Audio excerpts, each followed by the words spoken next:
Hi అండి, నా పేరు doctor Bhanu Pratap. Welcome to my channel doctor Bhanu ortho care. ఈరోజు మన టాపిక్ వచ్చేసరికి టీకేఆర్ అంటే టోటల్ నీ రీప్లేస్మెంట్, మోకాల మార్పిడి గురించి ఈరోజు మాట్లాడుకుందాం.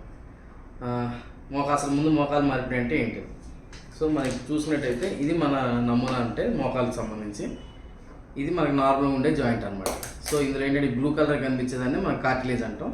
ఇది పైన తొడ భాగంలో ఉండే ఎముక ఫీమర్ అంటాం. దీన్నేమో కాలు భాగంలో ఉండే ఎముక టిబి అంటాం. వీటి మధ్యలో తెల్లగా కనిపించే స్ట్రక్చర్ని మెనిస్కస్ అంటాం.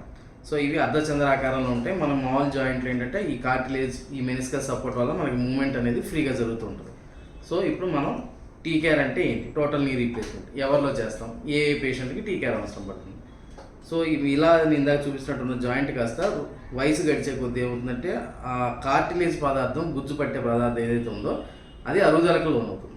సో అరుగుదలకు లోనైనప్పుడు క్రమేపీ వీటిలో ఉన్న స్ట్రెంత్ అంతా తగ్గిపోయి యూజువల్లీ మనం వెయిట్ బేరింగ్ చేసే కొద్దీ ఇలాగ పూర్తిగా అరుగుదల జరుగుతుంది అనమాట.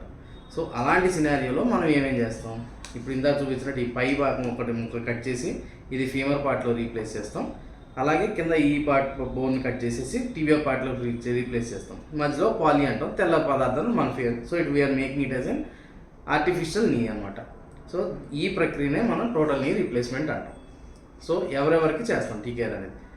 మెజారిటీగా మా హాస్పిటల్ శ్రీకారాలో మనం చేసేది ఏంటంటే ఎవరైనా సరే ఎక్స్రే పట్టుకుని వచ్చినా కానీ కంప్లైంట్లు లేకపోతే టీకేఆర్ అనేది మనం సజెస్ట్ చేయం.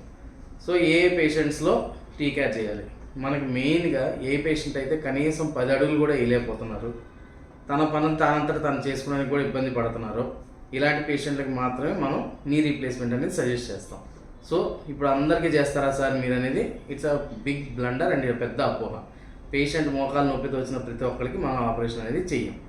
ఎవరిలో చేస్తామంటే ఈ రెండు మెయిన్ ఫ్యాక్టర్స్, తన పని తాను చేసుకోలేక కనీసం 10 అడుగులు కూడా వేయలేని పేషెంట్లో మాత్రమే మనం మోకాలు రీప్లేస్మెంట్ అనేది సజెస్ట్ చేస్తాం. సో ఏ పేషెంట్లో మనం మోకాలు మార్పిడి ఆపరేషన్ అనేది సజెస్ట్ చేస్తాం. వయసుతో సంబంధం ఉందా అనేది ఒక అందరికీ కామన్గా ఉండే సందేహం. సో వయసుతో అనేది ఉండదండి, ఎందుకంటే మ్యాక్సిమం ఆఫ్ ది మోకాల అరుగుదలలో మనకి 55 వయసు తర్వాత నుంచే చేస్తాం.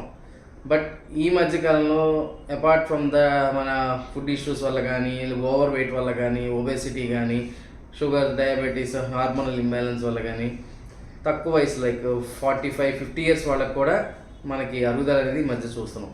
సో వాళ్ళకు కూడా చేయొచ్చా అంటే ఇందాక చెప్పినట్టే సేమ్ వాళ్ళ పని వాళ్ళు చేసుకోవడానికి ఇబ్బంది అవుతుంది, 10 అడుగులు కూడా వేయడానికి ఇబ్బంది పడుతున్నారంటే సో వయసుతో సంబంధం లేకుండా at the age of 50-45 years కూడా నీ రీప్లేస్మెంట్ అనేది సజెస్ట్ చేస్తాం.